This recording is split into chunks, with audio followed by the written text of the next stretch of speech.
é o nosso querido Cleobert, que é nosso querido que veio lá do Maranhão, o sotaque bonito, nordestino, vai falar um dos casos que mais entende de tecnologia, que eu conheço.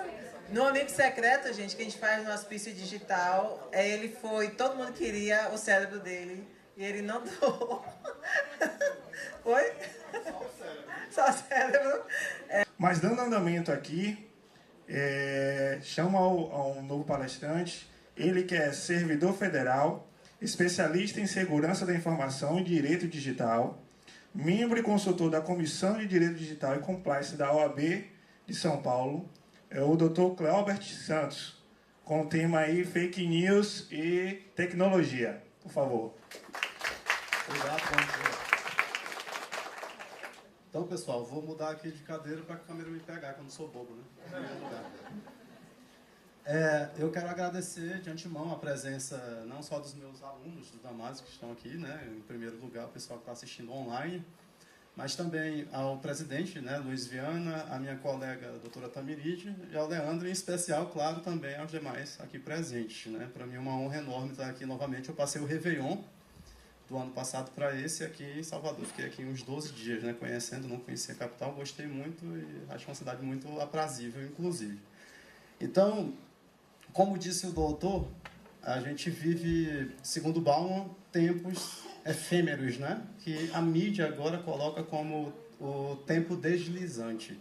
Eu, como gosto de repassar conceitos que eu vou coletando em vários lugares, e uma das vantagens de estar sendo transmitido online esse evento é que ele vai ficar gravado, então as pessoas vão poder buscar essas informações de novo. E isso serve de alerta para nós, que uma colega que eu tenho, ela costuma dizer que a internet é uma máquina do tempo. Então tenhamos cuidado, não só aquele archive.org lá que a gente já conhece, que é o site que a gente busca, né? Informações antigas lá, preservadas, né? Snapshots, como os americanos falam de sites ali gravados, não só o archive, mas outros lugares. A própria internet em si é uma máquina que pode ficar contra nós se alguém descobre alguma coisa que pode nos lesar, embora seja uma informação verdadeira. Os americanos costumam chamar isso aí de fake news. A pronúncia deles lá é essa. Eu falei nas redes sociais que eu desconstruiria o conceito de fake news, porque estive lá nos Estados Unidos, fiz uma imersão praticamente com vários professores lá recentemente, e um dos temas principais, por óbvio, foi fake news, mas a gente pode falar fake news tranquilamente, até porque a pronúncia britânica também é fake news. Só que há um certo desconforto em chamar fake news qualquer tipo de manipulação online. A gente vai ver que quem gosta aí, levante a mão aí para a gente descontrair. Quem gosta de 50 tons de cinza aí, por favor. Quem não quiser se manifestar também, fica à vontade, tá? Então a gente tem 50 tons de fake news, vamos dizer assim. Tem inúmeras vertentes a respeito desse assunto, tá? A gente tem informações verdadeiras sendo manipuladas, a gente tem informações falsas sendo manipuladas, a gente tem um monte de nuances nesse mundo aí que a gente vai tentar desbravar a partir de então. Como é que eu passo aqui o slide? Está funcionando? Para onde é que eu aponto? Para cá? Não está passando, não. Ele está ligado? Deixa eu ver se ele está ligado aqui. Pois é, eu não entendo muito dessas coisas de botões, né? Então... tá, ok, muito obrigado. Pronto, é do antigo, eu tenho que virar para o lado correto. Então, estamos em casa. Eu não vou me ater muito a casos, mas eu tenho que trazê-lo só para que a gente faça uma abertura aqui a respeito do tema. A gente teve isso aí, que foi muito famoso, que uma mulher foi espancada, levada a óbito posteriormente. Foi um linchamento que aconteceu, infelizmente, no Guarujá, lá em São Paulo, após uma notícia falsa, né? Que, segundo constava nessa notícia falsa, alguém da região, uma determinada mulher, estaria fazendo práticas de feitiçaria e outras coisas com crianças por lá. E a foto que foi utilizada na notícia, alguns dizem que era da própria pessoa que foi espancada, foi linchada, e outros dizem que era muito parecido com ela, mas não importa, o resultado é que essa pessoa foi a óbito, e tem um desfecho jurídico aí que eu não vou entrar nesses meandros, mas a gente já faz um paralelo com coisas que eu venho ouvindo recentemente, isso é muito novo, principalmente para os estudantes, e vocês que são estudantes, levem isso para os TCCs de vocês, falem sobre coisas novas, não sejam papagaios, não usem textos múmia. O filósofo Nietzsche gosta muito de falar isso. gostava, né? É que as faculdades são entupidas de textos múmias, são coisas que são sagradas, que parece que os professores, os orientadores, e eu aqui não estou criticando a minha própria classe, né? Só estou dizendo que muitos querem que você respeite sempre aquela regra já batida. Não, vamos tentar inovar, pessoal, vamos tentar pensar fora da bolha. Em vez de falar fora da caixa, a gente vai falar de bolha daqui a pouco, vamos pensar fora das bolhas, entendeu? Vamos tentar inovar aí nos conceitos de TCC. Por que estou dizendo isso? Porque existe hoje o conceito de linchamento digital, certo? Usando fake news também. Você lincha digitalmente uma pessoa quando você atinge a reputação dela exatamente com notícias desfavoráveis a essa pessoa. Por exemplo, a gente tem muito na moda hoje os discursos de ódio também, que são manifestados por meio de notícias falsas também. E a gente vai ver que uma das nuances de notícias falsas, que é a malinformation, que isso é um conceito bem novo para quem não é dessa área, né, não estuda essa área, não é pesquisador, ela é a utilização de notícias verdadeiras com fins maléficos. Vejam como é interessante. Não é só notícia falsa que faz mal. Ou seja, como o professor muito bem colocou aqui, o doutor Luiz Viana, você divulgar algo do privado que seja desconfortável no público é uma espécie de linchamento virtual, de linchamento digital. Isso é um assunto bom para a pesquisa de vocês aí. O meu mestrado foi sobre blockchain, que é outro assunto que está muito na moda. Claro, a gente tem que ter o cuidado de que a blockchain ela não vai resolver, inclusive, a questão micropeniana, né, em honra à dignidade da pessoa humana. Né? A mulher podia ter falado isso, né? Em nome da dignidade da pessoa humana, meu marido não me satisfaz na cama. Né? Podia ter sido feito dessa maneira. Eu gosto de brincar para a gente descontraído. Claro, a blockchain resolve muita coisa, inclusive estou tocando nesse assunto, não é só para falar que eu estou fazendo mestrado, é para falar que a blockchain também está sendo utilizada como ferramenta no combate às fake news. Tranquilo? Comentado também pelo doutor, nós tivemos recentemente eleições que, segundo consta, foram manipuladas, principalmente por notícias falsas. A gente teve jovens na Macedônia, lá na Europa, ganhando, segundo eles próprios manifestaram, cerca de 1.000 euros por dia, fabricando, fabric mesmo, criando fazendas online de fake news. Eles pegavam essas informações e, pasmem vocês, segundo as informações verdadeiras, inclusive, pasmem vocês, segundo estudos feitos em Harvard, recentemente também, isso é bem novo, o que mais manipula atualmente são memes, não é nem o texto em si. Então vejam vocês, como eu sou formado em TI, eu tenho uma certa liberdade para estar falando sobre técnica também, né, na tecnologia. Vejam vocês quão complicado é para um algoritmo, ou seja, um software, interpretar o que é uma notícia falsa a partir de um meme. Se no texto já é difícil, a gente sabe, né, a questão léxica, eu comecei o curso de letras, fui até a metade, não finalizei, uma pena. Gosto muito de filosofia também. Então vejam quão difícil é para o pessoal da tecnologia conseguir interpretar que um meme é notícia falsa. Mas os memes têm um poder muito grande, porque os psicólogos respondem. O nosso cérebro, ele é fã de economizar energia. Então, para que você utilize mais o seu cérebro, você vai, no caso do texto, você ainda vai ter que ler aquilo ali. Embora também seja comprovado que a maioria das pessoas que acessam a internet, elas leem apenas o título da matéria. Quando abrem a matéria, elas só leem no máximo 2 parágrafos. Então, naquele momento ali, o cérebro está economizando recursos. Aí ele vai e injeta a emoção. A pós-verdade é baseada em emoção. O cérebro injeta emoção em você e você não lê a partir dali porque vai gastar energia cerebral. Imaginem vocês os memes, os vídeos e os áudios. Eles gastam menos energia ainda. Então o cérebro vai gostar mais de acreditar num meme, numa fotinha, num vídeo, do que num texto, que dá muito trabalho para ele para ser interpretado. Isso aqui é uma multidisciplinaridade, porque eu sou fã dessas áreas todas, em principal da filosofia. Os meus alunos sabem que eu gosto muito disso. Então dá para a gente andar, transitar nesses mundos fazendo costuras entre eles. Né? Eu acredito que esse é o ideal mesmo de quem se diz pesquisador. Tranquilo? A gente teve, né, o caso de Trump, que eu já falei, não preciso entrar nesses meandros. Manipulação em massa. Aí vejam vocês, a maior preocupação, isso já é questão política. Vejam vocês que a maior preocupação nos Estados Unidos não é nem tanto a mudança de opinião do eleitorado. Ou seja, não é que eu com fake news, eu vou conseguir transformar os eleitores da Hillary em eleitores de Trump. A questão toda é o que eles chamam de votation suppressing. É a supressão de votos. A preocupação deles não é que a pessoa mude de opinião, do Bolsonaro, não sei para quem. A preocupação deles é que a pessoa deixe de votar naquele que acreditava. Porque houve isso nos Estados Unidos. Muita gente deixou de ir às urnas por conta de notícias falsas em relação ao partido da Hillary. Tranquilo? Então a gente tem que ter isso em mente também, essas coisas que estão acontecendo lá fora. Claro, aqui no Brasil, o voto é obrigatório. A gente sabe disso. Eu sou de uma corte eleitoral, sou servidor do TRE do Tocantins. A gente sabe que o voto, entre aspas, é obrigatório. Mas a preocupação deles lá também se aplica aqui.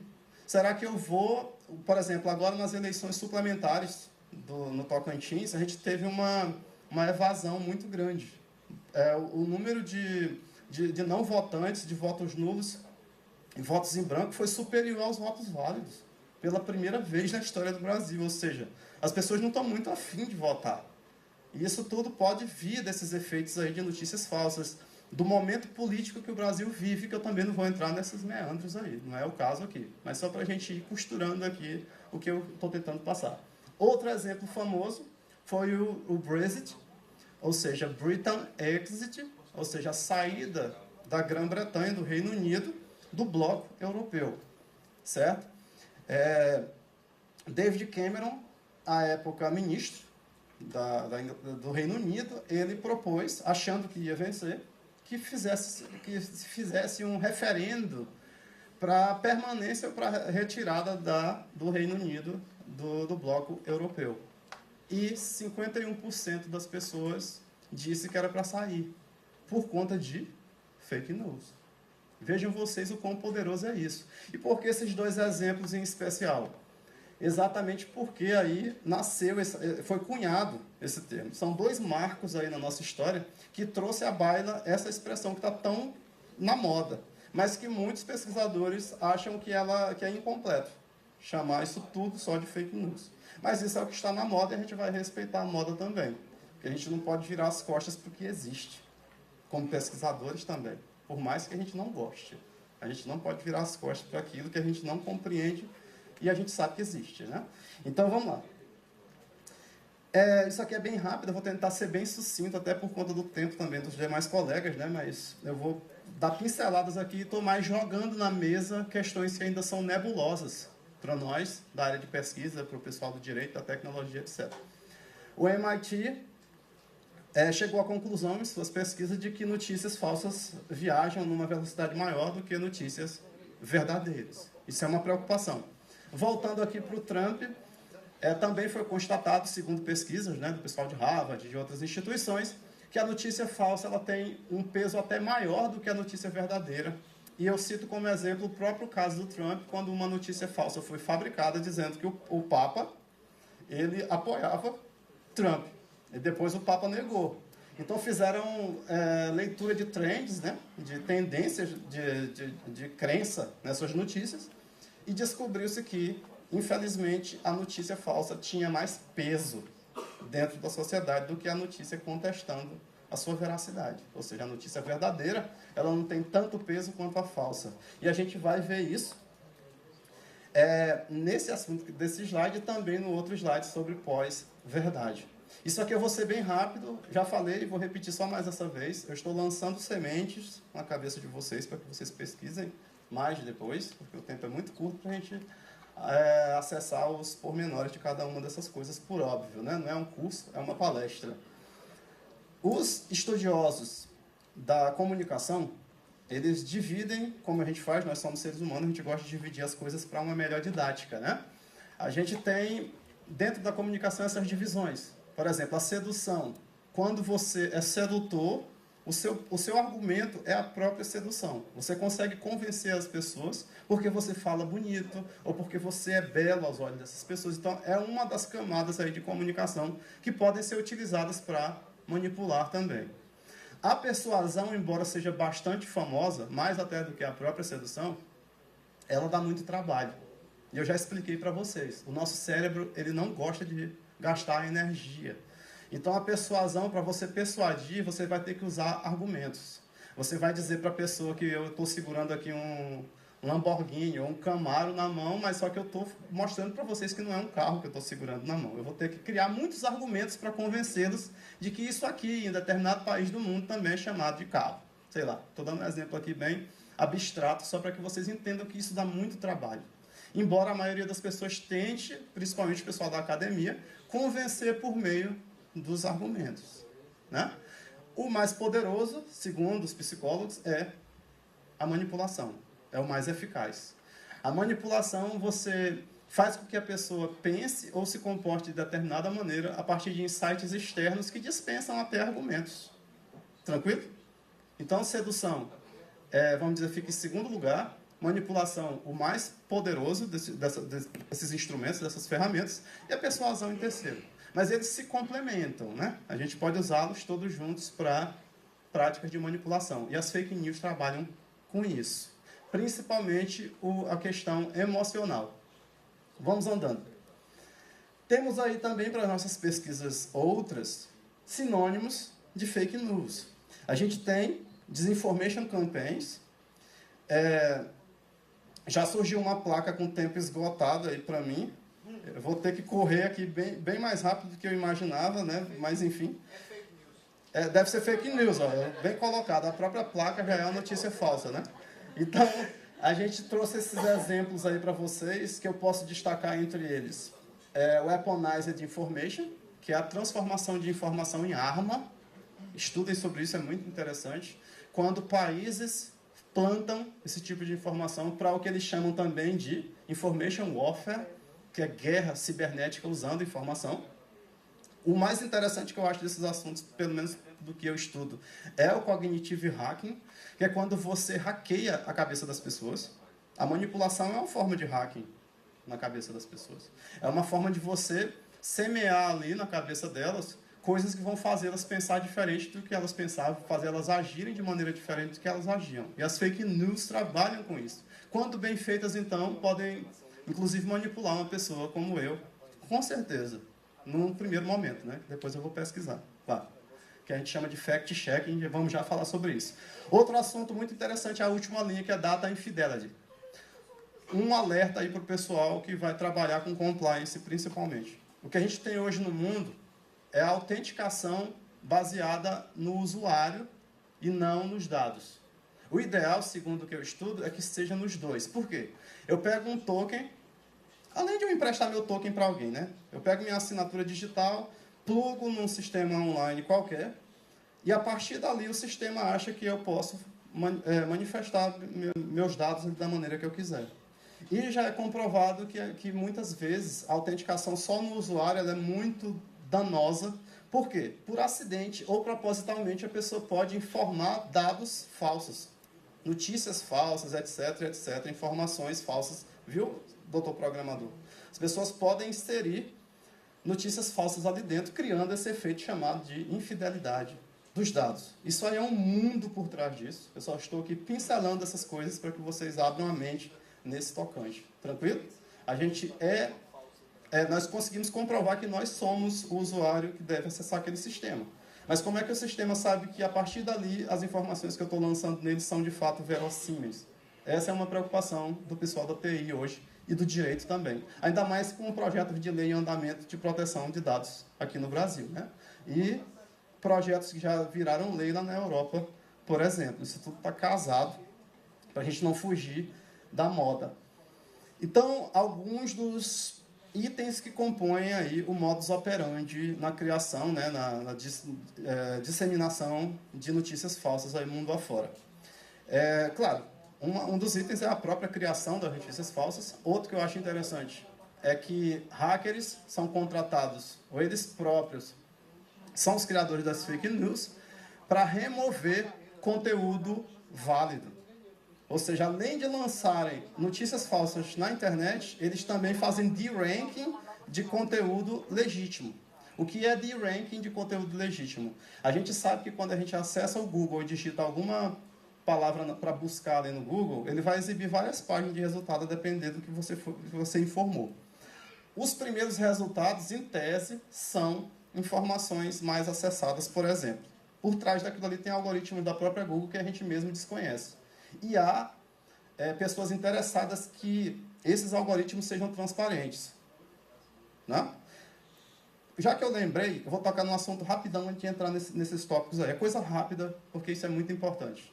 O nosso Marco Civil ele trabalha no seguinte aspecto em relação aos provedores de conteúdo. Que os provedores de conteúdo não são responsáveis porque eles não produzem informação.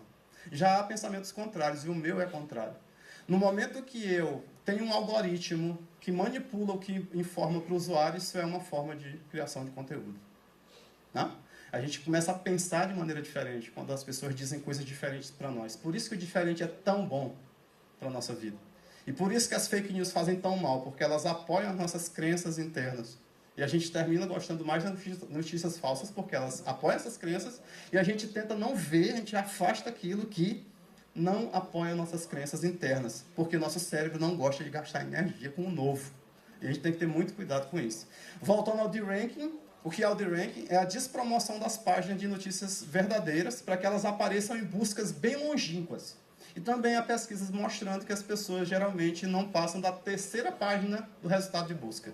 Então, vejam só, se a sua notícia é verdadeira, ela apareceu lá na quarta, quinta página, infelizmente, ela não vai ser mostrada, vão ser mostradas notícias falsas que podem ter sido ranqueadas de maneira ilícita. Tranquilo? Fake News as a Service. A gente tem hoje tecnologia vendida como um pacote completo. É só isso. Então, a gente tem plataformas online, na Deep Web, nas Darknets, nas Cryptographic Nets e outras nets da vida aí, que são várias redes aí obscuras, onde as pessoas vendem pacotes completos que você vai utilizar inteligência artificial, robôs, né, como é chamado hoje, embora muita gente não goste do termo, como o meu colega e professor Cláudio Joel. Mas, enfim, você compra, você aluga essas plataformas para geração de fake news. Esse é engraçado, o crowdsourcing. Os russos usaram isso. Você é premiado se você ajuda a divulgar as fake news. Certo? A população ajudando a divulgar. Quem mais divulga, eles dão um prêmio lá, que pode ser numa moeda, uma criptomoeda, etc. Então, vou passando aqui os slides. Tem muita coisa para dizer aí. Só o último aí. Segmentação como marketing. Quanto mais segmentado o público de destino de uma fake news, maior o impacto dela. Ou seja, se eu sei que eu quero atingir os eleitores do Trump, eu faço o anúncio pago lá no Facebook, por exemplo, para aquele nicho de mercado ali. Por isso que a Cambridge Analytica entrou na questão, porque ela fez isso. Ela fez uma segmentação muito boa para afetar nichos específicos na propagação das notícias falsas. Tranquilo? Vamos correndo aqui. Isso aqui vai ser bem rápido. A inteligência artificial está aqui nessa segunda foto, usando redes neurais, que eu não vou entrar nesses termos aqui com vocês, lá da Universidade de Washington. Essa inteligência artificial, que é o que? Uma automação, né, via software, ela ficou assistindo milhares de vídeos lá, que tem milhões, né, de vídeos com o Barack Obama, mapeando um Obama dela própria, e criou um vídeo onde ele fala com a voz dele, que também foi mapeada, qualquer coisa. Então vejam vocês quão difícil vai ser nossa vida aí como, entre aspas, operadores do direito. A gente tem que operar agora também a tecnologia, né, a cibernética e etc. e tal. Então isso não é novo, tanto é que está aí o Obama, para vocês verem, não é tão novo e muita gente acredita que não saiba aqui que existem as tais deepfakes. A gente tem hoje software que você coloca a foto da pessoa e gera um conteúdo pornô com aquela pessoa, como se ela fosse realmente alguém ali agindo sexualmente. Isso é muito perigoso. E as fake news também trabalham nesse tocante. A gente tem pessoas recebendo voz, por exemplo, a minha voz, que foi aprendida por uma inteligência artificial, falando coisas que eu não falei dentro de um grupo de WhatsApp. Vejam isso indo para o judiciário. Então é para ficar assustado mesmo. Estou vendo o pessoal torcendo a cara, é para isso mesmo que eu estou aqui. Para que a gente pense fora da bolha. Tranquilo? Em 2016, o dicionário de Oxford considerou a palavra do ano post-truth, pós-verdade. Aqui a gente tem em inglês, eu vou ler rápido aí na minha tradução para vocês, que o que importa não é os dados objetivos. Ou seja, o que importa não é a verdade, mas o que atinge a emoção das pessoas. A era da pós-verdade se resume a isso. É uma era onde a verdade não tem mais valia. O que vale é a emoção das pessoas que estão recebendo a informação. E isso também é muito perigoso. A gente, quando compartilha uma notícia, a gente está ganhando um pontinho no que os pesquisadores chamam de capital social. Eu acho que eu sou um dos maiores flooders da internet. Eu compartilho notícias toda hora no Facebook. Aquilo ali é como se eu estivesse participando de algo maior. Eu estou defendendo a minha bandeira, aquilo ali é capital social. Na minha compreensão, talvez nem seja, talvez as pessoas até desabilitem, não vou mais seguir esse cara não, esse cara só aparece ele no meu feed de notícias, né? Ou seja, é um efeito inverso do que eu queria. Mas o que importa é que, para mim, o meu emocional está sendo alimentado, eu estou fazendo minha parte, mesmo que seja notícia falsa. Tranquilo? Rápido, rápido, rápido. Vamos estourar as bolhas. Como? A gente pensando fora da bolha, ou seja, saindo dessas bolhas de dados. O que é a bolha? Vocês sabem, a bolha, que eles chamam hoje, é a clausura que é feita pelos algoritmos que fornecem informações para nós. Se você tem lá 5 mil amigos no Facebook, você não vai ver 5 mil postagens dessas pessoas ao mesmo tempo, numa escala matemática, se cada um faz 10 postagens por dia, você não vai ver esse cálculo lá de todas as notícias possíveis. Inteligência artificial por trás disso vai trazer essas informações selecionadas para você, para reverenciar um conceito que não é novo, mas é novo para nós agora nesse momento, chamado economia da atenção, que eu gosto sempre de falar. Quanto mais tempo, isso vale mais dinheiro do que os próprios dados. Quanto mais tempo você passa na frente de uma tela, entendeu? Mais dinheiro alguém está ganhando. Então, as empresas investem maciçamente em attention economy, economia da atenção. Porque não adianta eu criar uma aplicação muito legal se as pessoas não estão presas nela, não estão vivendo aquele mundo ali. O Facebook é projetado para prender vocês, para nos prender. É comprovado, pelo menos com os dados que eles nos fornecem, que toda vez que alguém abre o Facebook, só para ver se tem alguma coisa nova, passa-se no mínimo 1 hora lá. Então vejam como a gente está preso dentro dessas bolhas. Vamos estourar isso. Essa é a nossa visão do estouro de bolha. A segunda visão é o próprio algoritmo, que eu falei para vocês, o próprio software que o Facebook usa para gerar os dados que a gente vê, também deve ser transparente. Pesquisem, tem uma lei já em vigor lá em Nova York, exigindo a transparência dos algoritmos. Existe um projeto chamado Open the Code, abra o código, é opendecode.org, vocês vão ver lá que tem pessoas lutando para que haja transparência nesses algoritmos, porque isso aí impacta sim na dignidade da pessoa humana, por exemplo, quando você faz discriminação racial usando algoritmos, quando você discrimina bairros, sei lá, enfim, existem várias nuances aí de discriminação que são possíveis a partir disso, e de clausuras. Terminou o tempo, eu vou acelerar mais ainda aqui, porque eu tenho que falar pelo menos desse slide aqui em particular, que é como eles chamam, de fato, tecnicamente, as fake news. Information disorder, certo? A desordem da informação. Isso aí é o mais macro nesse conceito aí. E a gente tem dentro desse tempo, eu estou vendo a placa de tempo esgotado mais uma vez, me perseguindo ali, a gente tem dentro da information disorder essas 3 nuances aí, que é a informação falsa, chamada de misinformation, que é simplesmente você compartilhar algo sem maldade. É aquela senhora ou aquele senhor que está em casa, ele recebeu lá um negócio que diz que quanto se compartilhar, um bebê vai ganhar 5 centavos. Aquilo ali é sem maldade, mas é uma notícia falsa. Já no meio a gente tem a própria disinformation mesmo, que é a notícia falsa, e tem várias nuances também que eu poderia comentar com mais afinco em outra oportunidade, que você usa mesmo de maneira propositada para lesar alguém, ou uma empresa e etc. E tem a malinformation, que é quando eu uso informações verossímeis, informações verdadeiras para lesar alguém. Por exemplo, porn revenge. Aconteceu de fato o ato sexual, mas eu não tenho que divulgar isso, como bem colocou aqui o doutor, publicamente. Isso é malinformation, é como se fosse um malware da informação. Eu tenho mais slides para frente, mas eu sei que não vai ser a última vez que eu venho aqui. A gente vai explorar isso. Eu espero que eu tenha trazido aí novidades para vocês. Eu vou finalizar, porque a placa já apareceu de novo. Obrigado e bom dia para vocês.